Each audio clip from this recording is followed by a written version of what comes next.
Pyongyang, le 21 février 2025. Il est 3h47 du matin, très exactement. Imaginons juste la scène une seconde. Dans un bâtiment sans fenêtre de la capitale nord-coréenne, tu as des dizaines d'ingénieurs en uniforme militaire qui sont complètement penchés sur des écrans. Ils bossent en rotation depuis 48 heures d'affilée. Ouais, une vraie ligne d'assemblage numérique, quoi. C'est ça. Et leur cible, ce n'est pas une base militaire ennemie, c'est Bybit, la 3e plus grande plateforme d'échange de crypto-monnaies au monde, qui est basée à Dubaï. Et à 3h52, boum, ils frappent. En l'espace de, je sais pas, quelques minutes à peine, 401 000 Ethereum s'évaporent dans la nature. C'est juste hallucinant comme ampleur. Totalement. C'est l'équivalent de 1,5 milliard de dollars qui disparaît d'un seul coup. Le cours du Bitcoin chute instantanément de 20%. Et voilà, c'est comme ça que se déroule sous nos yeux le plus grand vol de crypto-monnaies de toute l'histoire de la finance. Et la vitesse d'exécution de ce braquage est terrifiante. En fait, ce n'est pas juste un casse numérique où, tu sais, on prend l'argent et on s'enfuit en espérant ne pas être vu. Non, dans les 48 heures qui ont suivi cette frappe précise, 160 millions de dollars étaient déjà en train d'être activement blanchis, découpés, éparpillés un peu partout. Waouh! Déjà 160 millions. Ouais, l'argent a littéralement fondu dans l'écosystème numérique pour réapparaître discrètement dans les caisses de l'État nord-coréen. C'est fou. Et c'est précisément la mission de notre exploration d'aujourd'hui. On plonge au cœur d'une enquête monumentale de 18 minutes qui a été publiée par la rédaction de Block News en mars 2026. Et au passage, pour que ce soit le plus immersif possible, on a pensé cette analyse comme une version podcast audio calibrée pour Spotify, avec un rythme bien soutenu pour notre audience. L'idée, c'est de comprendre comment un pays soumis aux sanctions internationales les plus sévères au monde utilise un groupe de hackers étatiques, le fameux Lazarus Group ou Bureau 121, pour voler des sommes, mais astronomiques. On parle quand même de 6,75 milliards de dollars siphonnés depuis 2021. C'est vertigineux.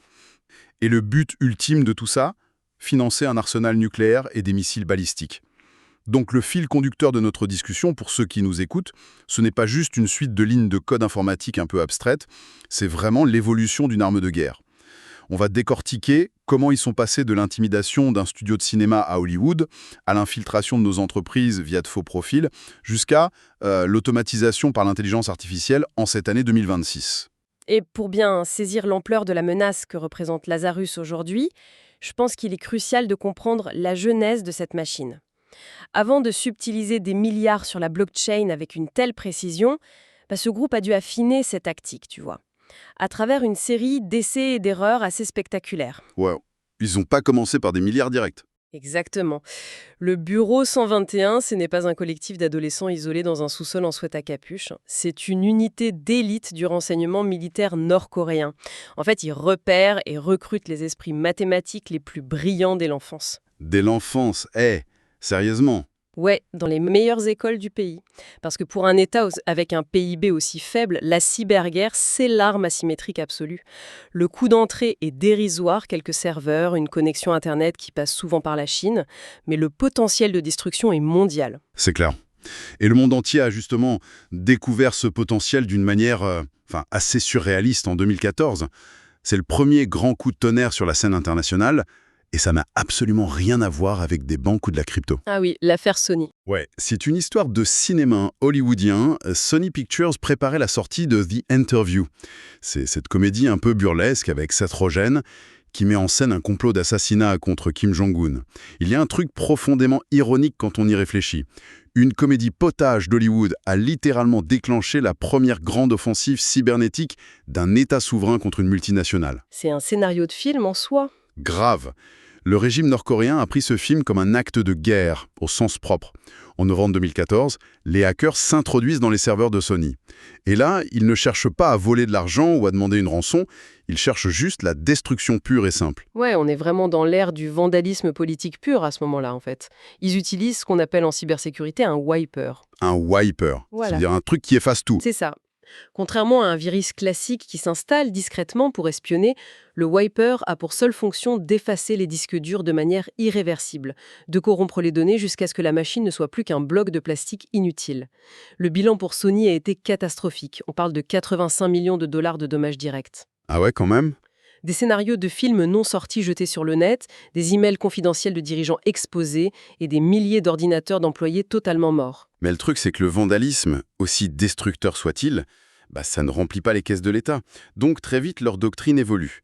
2 ans plus tard, en 2016, Lazarus réalise un truc. S'ils peuvent pénétrer les défenses d'un géant comme Sony, ils peuvent probablement faire pareil avec une institution financière. Et c'est là qu'arrive le fameux casse de la Banque centrale du Bangladesh. Un classique. Ils passent des mois à observer silencieusement les systèmes internes de la banque pour comprendre le réseau SWIFT, ce réseau interbancaire ultra sécurisé, tu sais. Et en février 2016, ils envoient 35 faux ordres de virement à la Réserve fédérale de New York pour exiger presque $1 milliard vers l'Asie. Sur le lot, 81 millions arrivent aux Philippines et disparaissent dans les casinos de Manille. Mais la majorité, 850 millions, est sauvée in extremis. Et la mécanique de ce sauvetage est fascinante parce qu'elle illustre vraiment les limites de ce genre d'attaque. Ce n'est pas un super algorithme de détection qui a stoppé le pillage, c'est juste le facteur humain. C'est l'histoire de la faute de frappe, n'est-ce pas? Exactement. Les hackers nord-coréens ont écrit Foundation en oubliant le O et le U au lieu du mot Foundation dans l'un des ordres destinés à une ONG fictive.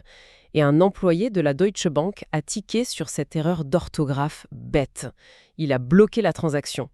Une erreur d'une seule lettre a coûté 850 millions de dollars à Pyongyang. C'est dingue. Un mec pointilleux sur l'orthographe qui sauve le système financier. Ouais, mais Lazarus apprend vite. Il change encore leur fusil d'épaule. En 2017, il lance l'attaque WannaCry. Et là, c'est un changement d'échelle dantesque. On passe de la frappe ciblée à l'infection de masse. WannaCry, c'est un ransomware qui chiffre les données et demande une rançon en bitcoin. Ça a paralysé 200 000 systèmes dans plus de 150 pays. Je m'en souviens, ouais. Les usines Renault à l'arrêt, Boeing, FedEx, le chaos total. Et pourtant, la façon dont ça a été stoppé relève encore une fois presque de l'absurde. Ah oui, l'histoire du chercheur britannique. Un gars de 22 ans, Marcus Hutchins. J'ai lu dans les sources qu'il a stoppé cette pandémie mondiale en dépensant $10,69. Comment c'est physiquement possible d'arrêter un virus planétaire avec un billet de 10 balles? En fait, l'explication technique est assez brillante. Les créateurs de malware savent que les chercheurs utilisent des bacs à sable, des sandbox, pour analyser les virus dans des environnements virtuels isolés, sans risquer d'infecter un vrai réseau.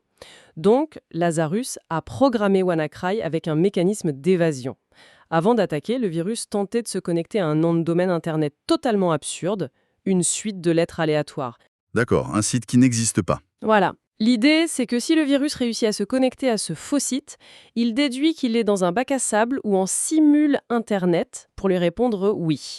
Du coup, le virus se désactivait pour ne pas être analysé. Ah, malin. Donc, si le site répond, c'est un piège des chercheurs, donc il fait le mort. C'est ça. Sauf que Marcus Hutchins a vu ce nom de domaine dans le code. Et il a eu l'idée de génie de l'acheter pour de vrai, pour $10,69. À partir du moment où ce site a existé sur le vrai Internet, chaque copie de WannaCry dans le monde s'y connectait, obtenait une réponse, croyait être dans un bac à sable, et bam, s'autodétruisait. C'est vertigineux quand on y réfléchit. Des milliards potentiels stoppés d'un côté par un employé pointilleux sur l'orthographe et de l'autre par un achat de nom de domaine à 10 balles. En fait, je vois vraiment cette évolution de Lazarus comme celle d'une start-up qui pivote sans cesse pour trouver son business model. Il tente le vandalisme avec Sony. Ça fait le buzz, mais ça rapporte rien. Il tente le braquage en col blanc avec Swift. Mais ça demande trop de précision et la moindre erreur humaine fait tout capoter. Puis WannaCry, l'attaque de masse. Mais c'est incontrôlable et financièrement c'est un échec. Les rançons étaient ridicules. Il leur fallait vraiment une autre approche. Si nous relions cela à une perspective plus large, on comprend instantanément pourquoi l'argent fiat et les banques traditionnelles posaient problème. Le système financier classique est truffé de goulots d'étranglement humain. Une faute de frappe, un jour férié, un employé suspicieux, la réalité physique oppose une friction constante. Lazarus avait besoin d'un nouveau terrain de jeu. Sans frontières, sans temps d'arrêt et surtout sans ce fameux intermédiaire humain capable de geler une transaction en un clic. Et ce terrain de jeu idéal venait justement d'exploser. La crypto-monnaie, bien sûr. Le système sans friction par excellence. Et les chiffres compilés par BlockNews donnent vraiment le vertige. L'OMU parle de 6,75 milliards de dollars volés depuis 2021. Et rien qu'en 2025, 2,02 milliards se sont évaporés. C'est 76% des vols mondiaux cette année-là. Une hégémonie totale. Mais revenons à ce fameux hack de Bybit et à ces 1,5 milliard volatilisés. C'est là que ça devient vraiment intéressant. Selon le document, l'attaque ne visait pas Bybit directement. Ils ont ciblé Safe Wallet, un outil open source de multisignature. Attends, pourquoi s'attaquer à un petit logiciel externe au lieu de Bybit? Ce qui est fascinant ici, c'est l'élégance redoutable de cette méthode. C'est ce qu'on appelle une supply chain attack, une attaque de la chaîne d'approvisionnement. Imagine une forteresse avec des murs de 10 mètres. Au lieu de débarquer avec des explosifs pour dynamiter la porte, ce qui déclencherait toutes les alarmes, ils s'infiltrent des mois à l'avance chez le sous-traitant qui fabrique les serrures. SafeWallet est un outil public. Ils ont altéré une librairie JavaScript indispensable à l'interface. Ouais, mais je bloque sur un détail. Le principe du multisignature, c'est qu'il faut plusieurs employés humains pour valider. Comme deux généraux qui tournent une clé pour un missile, quoi. Comment ces humains n'ont pas vu que l'argent partait chez les pirates? Parce que l'interface mentait. C'est la beauté macabre de ce code empoisonné. Quand les employés de Bybit regardaient leurs écrans pour valider des mouvements de routine, l'interface affichait la bonne adresse légitime. Mais dans la fraction de seconde où ils cliquaient sur approuver, le code remplaçait discrètement l'adresse par celle des Nord-Coréens. L'humain validait une opération saine, mais la machine exécutait un braquage. Waouh, c'est effrayant. Et pourtant, altérer du code depuis l'extérieur, ça laisse toujours des traces. Ce qui nous amène à la tactique de 2024 et 2025. Pourquoi s'épuiser à forcer une fenêtre numérique quand on peut se faire donner les clés par les ressources humaines? C'est l'opération Dream Job, c'est ça, Eve? Exact, un changement de paradigme absolu. Le Bureau 121 a compris que le vrai talon d'Achille de la tech occidentale, il est social. Ils ont déployé des bataillons de faux recruteurs sur LinkedIn, WhatsApp et Telegram. Et attention, on ne parle pas de photos volées et mal détournées. L'IA génère des visages parfaits, rédige des CV impeccables. Il contacte des ingénieurs ciblés dans la crypto ou la défense, avec des offres de rêve, souvent gonflées de 30 à 50% sur le salaire. Ah, le piège parfait pour l'ego. Le candidat passe des faux entretiens vidéo, il se sent valorisé, et puis vient le fameux test technique, classique pour un développeur. Exactement. Le faux recruteur envoie un environnement de code à tester, et boum! Dès que l'ingénieur lance le test sur son ordi, il exécute un malware, souvent appelé Burnbook ou Misspen. C'est ni plus ni moins qu'un cheval de Troie des ressources humaines. On n'assiège plus le château, on envoie ses soldats se faire embaucher comme garde. C'est complètement ça. Et l'avantage, c'est l'accès persistant. Un vol d'argent, ça déclenche une crise, on colmate et c'est fini. Mais là, on s'installe durablement pour exfiltrer des secrets industriels. Le rapport parle d'un cas hallucinant, un Américain nommé Min Fong Wang, arrêté en 2025. Il se faisait embaucher, passer les filtres d'identité, puis sous-traiter le travail à des ingénieurs nord-coréens en Chine. Il a empoché près d'1 million de dollars comme ça. 1 million pour lui, mais à quel prix pour la sécurité nationale? L'enquête dit que ces agents sous couverture ont eu accès au réseau d'au moins 13 grandes entreprises américaines. Et pas des petites start-up, hein. La FAA, l'agence qui régule l'aviation civile aux États-Unis, en faisait partie. Des agents hostiles se promenaient sur les serveurs de la FAA avec des accès d'employés modèles. Le potentiel de sabotage est juste incalculable. Bon, décortiquons ça à l'instant car un paradoxe gigantesque se dessine. On revient au piratage de Bybit. Voler 1,5 milliard en tokens, c'est bois. Mais ce sont des jetons magiques sur un écran. Pyongyang ne peut pas acheter du titane pour ses missiles avec de l'Ethereum volé. Il faut des dollars ou des yuans liquides. Or, la blockchain est censée être un registre public inaltérable, transparent. Comment on cache le déplacement de 1,5 milliard quand le monde entier regarde? Cela soulève une question importante, et c'est souvent là que le public se trompe sur la blockchain. Oui, la transparence est réelle. Si tu fais un transfert linéaire de A à B, tu es repéré direct. Pour échapper à ça, Lazarus utilise une doctrine de saturation totale. Une guerre éclair sur environ 45 jours. Dès le vol, c'est la phase de fragmentation. Le milliard est pulvérisé en dizaines de milliers de microtransactions. Puis ça passe dans des mixeurs comme Tornado Cash. Les fameuses essoreuses numériques. C'est le mot. Des milliers d'utilisateurs mettent leurs jetons dans un contrat qui mélange tout. Tu ressors avec la même valeur, mais le lien mathématique entre l'entrée et la sortie est brisé. Pour Bybit, 160 millions ont été essorés comme ça en 48 heures. D'accord, mais ça reste de l'Ethereum, non? Il suffit d'analyser tous les portefeuilles qui sortent du mixeur. C'est là qu'intervient le chain hopping, le saut de chaîne. Il faut voir chaque blockchain Ethereum, Avalanche, Bitcoin comme des pays différents, avec leurs propres devises et livres de compte qui ne communiquent pas. Pour passer de l'un à l'autre, ils utilisent des ponts virtuels. Ils envoient l'Ethereum dans un pont, ça ressort en jeton Matic sur une autre chaîne, puis en USDC sur Avalanche, puis en Bitcoin enveloppé et enfin en vrai Bitcoin. Ah, je vois. À chaque saut, la frontière comptable est brisée. C'est un cauchemar pour les enquêteurs. Et l'étape finale, j'imagine, c'est de sortir ce Bitcoin ultra brassé vers le monde réel. Tout à fait. Au bout de ces 45 jours, les cryptos atterrissent chez des courtiers OTC, de gré à gré, souvent en Asie. Le rapport cite Wyon Guarantee au Cambodge. Ces plateformes absorbent la crypto, prennent une commission et donnent du yuan ou du dollar en liquide intraçable. L'argent magique redevient de l'argent physique. Alors, qu'est-ce que tout cela signifie fondamentalement? Parce que cette plomberie technologique vertigineuse sert un but très concret. D'après l'ONU et les services de renseignement cités par BlockNews, cet argent finance directement les missiles balistiques intercontinentaux. Un seul missile Hwasong 17 coûte entre 50 et 100 millions de dollars. Et les graphiques font froid dans le dos. Les pics de vol crypto correspondent exactement aux pics d'essais balistiques de Pyongyang. Un missile qui survole le Japon est littéralement payé par des investisseurs spoliés à Dubaï ou San Francisco. Le lien de cause-effet est implacable. Et sur le plan diplomatique, il faut rappeler que l'ONU a des sanctions pour empêcher ça. Il y avait un panel d'experts chargé de traquer ces financements. Mais en mai 2024, la Russie a mis son veto au Conseil de sécurité pour bloquer le renouvellement de ce panel, avec le soutien tacite de la Chine.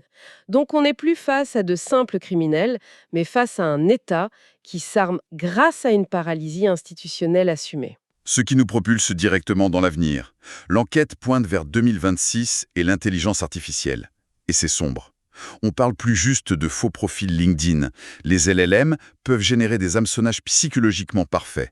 Mais surtout, ils vont automatiser le blanchiment. C'est ça, la suppression du temps. Aujourd'hui, cette guerre éclair prend 45 jours et nécessite des humains pour gérer les risques. Mais si tu confies ça à une IA entraînée sur la topologie des blockchains, elle scanne les registres en temps réel, trouve le pont le moins surveillé et achemine 1 milliard sur 40 chaînes sans intervention humaine. Les 45 jours se transforment en quelques heures. Avant même que la cellule de crise de Bybit se réunisse, l'argent est déjà en liquide au Cambodge. C'est le crime d'État parfait. C'est absolument stupéfiant quand on fait le bilan. Il y a 10 ans, ils saccageaient Sony Pictures pour une comédie burlesque. Aujourd'hui, ils utilisent l'IA pour blanchir des milliards afin de construire des têtes nucléaires, tout en noyautant nos infrastructures par de faux entretiens d'embauche. L'asymétrie est totale. Ouais, ils ont lu les failles structurelles de notre époque bien avant tout le monde. Finances décentralisées, télétravail. Ils ont retourné nos propres outils contre nous. C'est clair. Et ça m'amène à une dernière réflexion, un paradoxe assez cruel avec lequel ceux qui nous écoutent pourront repartir aujourd'hui. Quand on relit les manifestes des créateurs de la crypto, l'idéal était de s'affranchir du contrôle des États, de protéger les dissidents contre les régimes oppressifs. L'ironie tragique de cette enquête, c'est que cette même absence de contrôle est exactement ce qui permet à la pire dictature du monde de s'armer impunément. Si un système financier sans maître protège l'individu, il protège aussi la tyrannie. La véritable décentralisation est-elle finalement incompatible avec la sécurité mondiale? C'est sur cette contradiction vertigineuse de notre époque numérique que s'achève notre exploration de l'enquête BlockNews. Gardez l'esprit critique sur les systèmes qui sous-tendent notre quotidien. Et à la prochaine analyse approfondie.